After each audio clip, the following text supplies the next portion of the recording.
ഇറാനെ ആക്രമിക്കുമെന്ന് ഔദ്യോഗികമായി അറിയിച്ച ഇസ്രായേൽ. യൂറോപ്യൻ രാജ്യങ്ങളുടെ സമാധാന നീക്കം തള്ളി ഇറാൻ ദീർഘകാല യുദ്ധത്തിന് സജ്ജമായതായി അമേരിക്ക.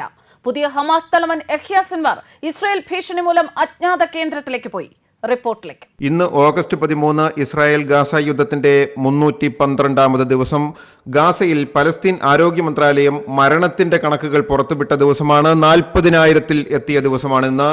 ഇറാനെ ഏതു നിമിഷവും ആക്രമിക്കുവാൻ പൂർണ്ണ സജ്ജമായി എന്ന് ഇസ്രായേൽ. യൂറോപ്യൻ രാജ്യങ്ങളുടെ തണുപ്പിക്കൽ ശ്രമങ്ങൾ തള്ളിക്കളഞ്ഞ് ഇസ്രായേലിനെ ആക്രമിക്കും എന്ന് പ്രഖ്യാപിച്ചുകൊണ്ട് ഇറാന്റെ പ്രസിഡന്റ് രംഗത്ത് വന്നിരിക്കുന്നു. ഗാസയിൽ കനത്ത ബോംബിംഗ്, ഡസൻ കണക്കിന് ഹമാസുകാരെ വധിച്ചു. ഹമാസ് തലവൻ യഹ്യ സിൻവാറിനെ വധിക്കുവാൻ AI സാങ്കേതിക വിദ്യയിൽ ഗാസയും ലബനോനും അരിച്ചു പറക്കി ഇസ്രായേൽ സൈന്യം നീക്കം നടത്തി. യഹ്യ സിൻവാർ രഹസ്യ കേന്ദ്രത്തിൽ ഒളിവിൽ പോയിരിക്കുന്നു. ഇതാണ് 312ാമത്തെ യുദ്ധ ദിവസത്തിൽ പ്രധാനപ്പെട്ട അപ്ഡേറ്റുകൾ. ഇറാൻ ഇസ്രായേലിന് നേർക്ക് ആക്രമണം നടത്തിയാൽ ഇറാന്റെ ഏതു ഭാഗത്തും തിരിച്ച് ആക്രമണം നടത്തുവാൻ ഇസ്രായേൽ സർവ്വസജ്ജമായതായി ഇസ്രായേൽ അറിയിക്കുകയാണ്. യുദ്ധത്തിന് സജ്ജമായതായിട്ട് ഇസ്രായേൽ സൈന്യവും വ്യക്തമാക്കുന്നു. ഇറാൻ പക്ഷേ ഇസ്രായേലിനെ ആക്രമിക്കണം എന്നാണ് ഒരു ഡിമാൻഡ് ഉള്ളത്. ആദ്യം ഇസ്രായേൽ ഇറാനെ ആക്രമിക്കുകയില്ല, ഒരു യുദ്ധം ഇറാനുമായിട്ട് ഇസ്രായേലിന്റെ ഭാഗത്തു നിന്ന് ആരംഭിക്കുകയില്ല എന്ന് ഇസ്രായേൽ ആർമി റേഡിയോയെ ഉദ്ധരിച്ചുകൊണ്ട് ഇപ്പോൾ വാഷിംഗ്ടൺ റിപ്പോർട്ട് ചെയ്യുകയാണ്. ഇറാനെ ആക്രമിക്കുമെന്ന് ഇസ്രായേൽ അമേരിക്കയ്ക്കും യൂറോപ്യൻ രാജ്യങ്ങൾക്കും മുന്നറിയിപ്പ് നൽകി കഴിഞ്ഞു. ഇറാൻ നടത്തുന്ന ആക്രമണം ഇസ്രായേലിൽ നാശമുണ്ടാക്കിയിട്ടില്ല എങ്കിൽ പോലും ഇറാനെ ആക്രമിക്കും എന്നാണ് ഇസ്രായേലിന്റെ നിലപാട്. അതിന്റെ ഉദാഹരണം, ഇറാൻ കരയിൽ നിന്നോ കടലിൽ നിന്നോ വിടുന്ന മിസൈലോ വിമാനങ്ങളോ ഇസ്രായേൽ ആകാശത്ത് വെച്ച് തകർത്താൽ പോലും ഇസ്രായേലിന്റെ മണ്ണിലേക്ക് ആ ദുരന്തം ആയുധങ്ങൾ വീണ് പൊട്ടിയിട്ടില്ല എങ്കിൽ പോലും ഈ ഇസ്രായേൽ ഇറാനെ ഉടൻ തന്നെ ആക്രമിക്കുമെന്നാണ് ആർമി റേഡിയോയുടെ സന്ദേശത്തിൽ പറയുന്നത്. ഞങ്ങളുടെ പ്രധാന പോർമുനകളും മികച്ച ആയുധങ്ങളും എല്ലാം ഇറാനെ ലക്ഷ്യം വെച്ച് സജ്ജമായി എന്നും ഏത് നിമിഷം വേണമെങ്കിലും ഇറാനിൽ വിനാശകരമായിട്ടുള്ള ആയുധങ്ങൾ വിതയ്ക്കുവാൻ ഇസ്രായേൽ ആർമിക്ക് സാധിക്കും എന്നും ഇപ്പോൾ അറിയിപ്പിൽ പറയുകയാണ്. ഇറാൻ ആക്രമിച്ചാൽ മാത്രമേ ഇസ്രായേൽ ഇറാനെ ആക്രമിക്കൂ എന്നും വ്യക്തമാക്കി. ഇതോടെ ഇറാനെ ഇസ്രായേൽ ആക്രമിക്കുന്നത് ഒഴിവാക്കാൻ അന്താരാഷ്ട്ര സമൂഹത്തിൽ നിന്നുള്ള സമ്മർദ്ദം ഇറാനുമേൽ തുടരുകയാണ്. കഴിഞ്ഞ ദിവസം വത്തിക്കാനും മാർപ്പാപ്പയും ഇറാനോട് നേരിട്ട് തന്നെ ഈ യുദ്ധത്തിൽ നിന്ന് പിന്മാറണം, ഇസ്രായേലിനെ ആക്രമിക്കരുത്, അത്തരത്തിലൊരു ആക്രമണം ഉണ്ടായാൽ ഇസ്രായേൽ തിരിച്ചും ആക്രമിക്കും, മിഡിൽ ഈസ്റ്റ് വലിയ യുദ്ധത്തിലേക്ക് വരും. നമുക്കറിയാം, മിഡിൽ ഈസ്റ്റ് യുദ്ധത്തിലേക്ക് വന്നാൽ സ്വാഭാവികമായിട്ടും ഇന്ത്യയും കേരളവും ഒക്കെ വിതുമ്പുന്ന അല്ലെങ്കിൽ ഞെട്ടുന്ന ഒരു കാഴ്ചയിലേക്ക് അല്ലെങ്കിൽ സാഹചര്യത്തിലേക്ക് വരും. ജൂലൈ 31 ഹമാസ് നേതാവ് ഇസ്മായിൽ ഖനിയെ കൊലപ്പെടുത്തിയതിന്റെ പ്രതികാരം ചെയ്യുവാൻ ടെഹ്റാൻ ഒരുങ്ങുകയാണ് എന്ന റിപ്പോർട്ടുകൾക്കിടയിൽ വൈറ്റ് ഹൌസ് വക്താവ് ജോൺ കിർബി മാധ്യമപ്രവർത്തകരോട് ഒരു പ്രസ്താവന നടത്തിയിട്ടുണ്ട്. അത് ഇപ്രകാരമാണ്: ഇസ്രായേലിനെതിരെ അഭൂതപൂർവമായ ആക്രമണത്തിന് ഇറാൻ വളരെ സജ്ജമായതായിട്ടാണ് അമേരിക്കയുടെ വക്താവ് മാധ്യമപ്രവർത്തകരോട് പറഞ്ഞത്. ഇറാനിൽ മിസൈലുകളും ഡ്രോൺ യൂണിറ്റുകളും തയ്യാറായിട്ടുണ്ട്. വാഷിംഗ്ടണിലും ജെറുസലേമിലും തങ്ങുന്ന ഉന്നത അമേരിക്കൻ ഉദ്യോഗസ്ഥർ സംയുക്ത പ്രസ്താവനയിലാണ് ഇത് അറിയിച്ചിരിക്കുന്നത്. ഇറാൻ ഒരു ദീർഘനാളത്തെ യുദ്ധത്തിന് ഒരുങ്ങുന്നു എന്നാണ് US പങ്കിടുന്ന ഇൻപുട്ടുകൾ.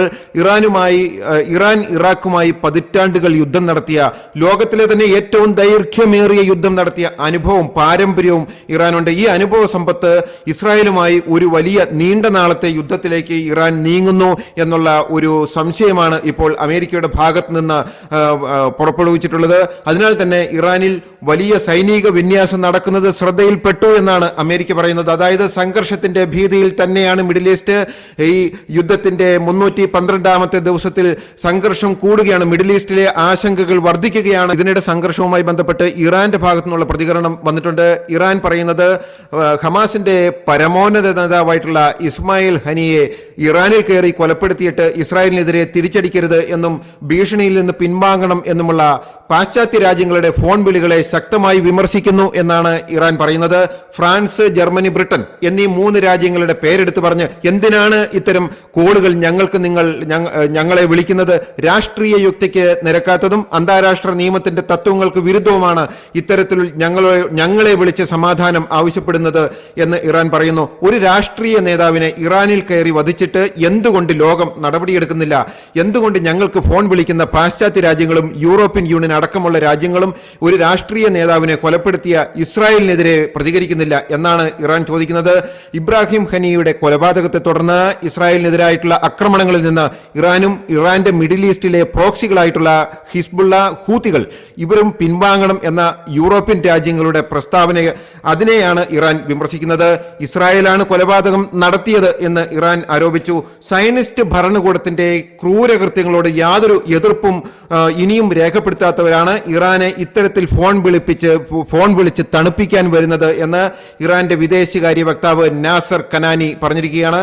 ഇസ്രായേലിനെ ഇത്തരം കാര്യങ്ങളിൽ നിന്നും മേലിൽ പിന്തിരിപ്പിക്കുവാൻ ഇറാൻ ഒരു പദ്ധതി തന്നെ ആസൂത്രണം ചെയ്തിരിക്കുന്നു എന്നും ഇറാന്റെ വക്താവ് നാസർ കനാനി പറഞ്ഞിരിക്കുകയാണ്. പാരീസിനോടും ബെർലിനോടും ലണ്ടനോടും പറയാനുള്ളത് ഗാസയിലെ യുദ്ധത്തിനും ഇസ്രായേലിന്റെ യുദ്ധത്തിനുമെതിരെ നിലകൊള്ളണം.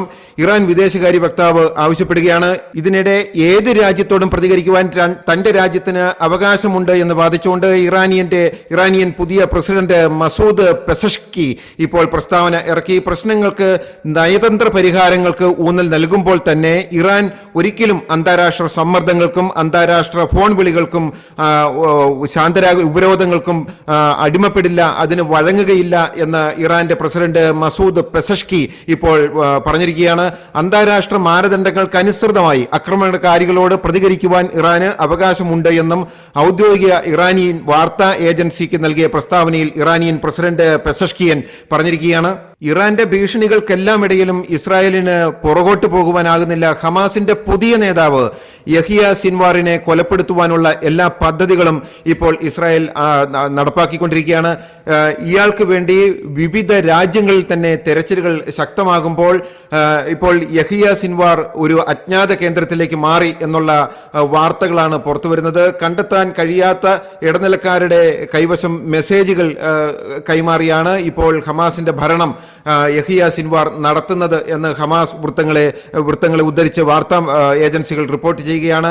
യുദ്ധത്തിൽ ഉടനീളം ഗാസയിലെ പല സ്ഥലത്തും സിൻവാർ ഉണ്ടായിരുന്നു. സിൻവാറിന്റെ നേതൃത്വത്തിലായിരുന്നു ഹമാസ് ഇസ്രായേൽ നടത്തിയ ഓപ്പറേഷൻ. സിൻവാറിന്റെ ബുദ്ധിയിലായിരുന്നു ഇസ്രായേലിൽ നടത്തിയ ഹമാസിന്റെ ഭീകരാക്രമണം.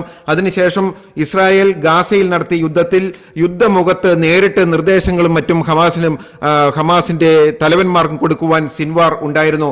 രണ്ടാഴ്ചയിൽ ഒരിക്കൽ ഹമാസ് ഉദ്യോഗസ്ഥന്മാരുടെ മീറ്റിംഗുകൾ സിൻവാർ വിളിച്ചുകൂട്ടിയിരുന്നു എന്നുള്ളതിനും വിവരങ്ങൾ കിട്ടിയിട്ടുണ്ട്. ചിലപ്പോൾ ആഴ്ചയിൽ ഒരിക്കൽ പോലും യുദ്ധഭൂമികൾ സന്ദർശിക്കുന്ന പതിവും സിൻവാറിനുണ്ടായിരുന്നു. ഇപ്പോൾ എല്ലാം ഉപേക്ഷിച്ചിരിക്കുകയാണ്. സിൻവാർ ഏതോ അജ്ഞാത കേന്ദ്രത്തിലേക്ക് ഒളിവിൽ പോയിരിക്കുകയാണ്. ഇപ്പോഴത്തെ നടപടിക്രമം, ഹമാസിന്റെ നടപടിക്രമം പറയുന്നത് ഇപ്രകാരമാണ്: അത്യപൂർവമായിട്ടുള്ള സന്ദർഭങ്ങളിൽ പ്രത്യേക സുരക്ഷാ പ്രോട്ടോകോളുകൾ പാലിച്ച് ചില ഫോൺ കോളുകൾ ക്രമീകരിച്ചിട്ടുണ്ട്.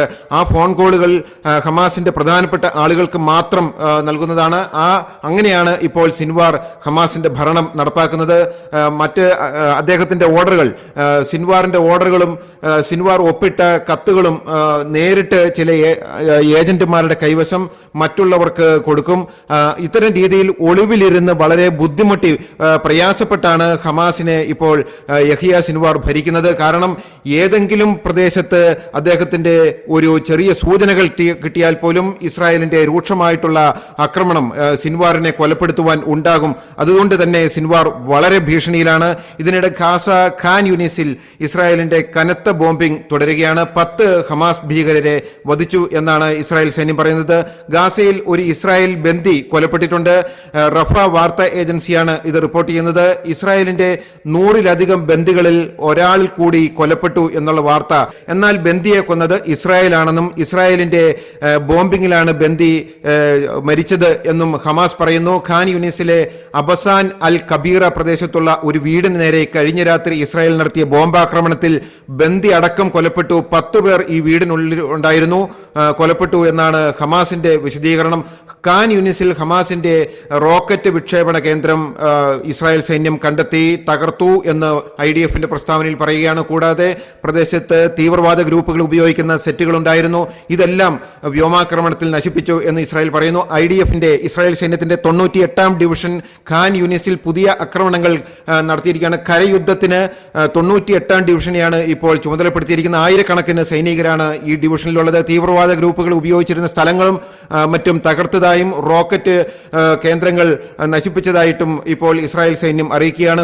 റഫേൽ 162-ാം ഡിവിഷനിലെ സൈന്യം കഴിഞ്ഞ ദിവസം ആയുധങ്ങളും രഹസ്യ സാമഗ്രികളും കണ്ടെത്തിയിരുന്നു എന്നും IDF പറയുന്നു. അതേസമയം സ്ട്രിപ്പിന്റെ ഗാസയുടെ മധ്യഭാഗത്ത് നെറ്റ് സാരിയും ഇടനാഴിയിൽ 252-ാം ഇസ്രായേൽ സൈന്യത്തിന്റെ ഡിവിഷൻ വലിയ ഹമാസിന്റെ പുതിയ റോക്കറ്റ് ലോഞ്ചറുകൾ തകർത്തു.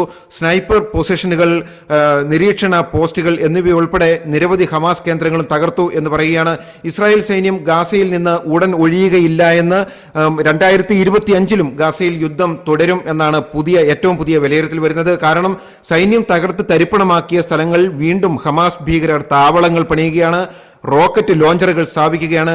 യുദ്ധം കഴിഞ്ഞ ഭൂമിയിൽ പലസ്തീനികൾക്ക് കുടിവെള്ളം പോലും എത്തിക്കുവാനുള്ള ഒരു സാവകാശം പലസ്തീൻ സംഘടനകൾ കാണിക്കാതെ വീണ്ടും ഇസ്രായേലിനെതിരെ റോക്കറ്റ് പ്രക്ഷേപണ തറകൾ ഒരുക്കുകയും പുതിയ ഹമാസ് പ്രവർത്തകരെ റിക്രൂട്ട് ചെയ്ത് പരിശീലിപ്പിക്കുകയും ചെയ്യുകയാണ്. ഗാസ സമാധാനത്തിലേക്ക് കൊണ്ടുവരാതെ ഇസ്രായേൽ തകർത്ത ഗ്രാമങ്ങളിൽ വീണ്ടും ഒരു യുദ്ധത്തിന്റെ കോപ്പുകളാണ് തിരികെ വരുന്ന ഹമാസ് ഭീകരവാദികൾ ചെയ്യുന്നത്. അതുകൊണ്ട് തന്നെ യുദ്ധം നടത്തിയ പ്രദേശത്ത്, തകർത്ത് തരിപ്പണമാക്കിയ പ്രദേശങ്ങളിൽ വീണ്ടും റെയ്ഡുകളും കനത്ത രീതിയിലുള്ള ബോംബിങ്ങും ഇസ്രായേൽ സൈന്യം നടത്തുകയാണ്.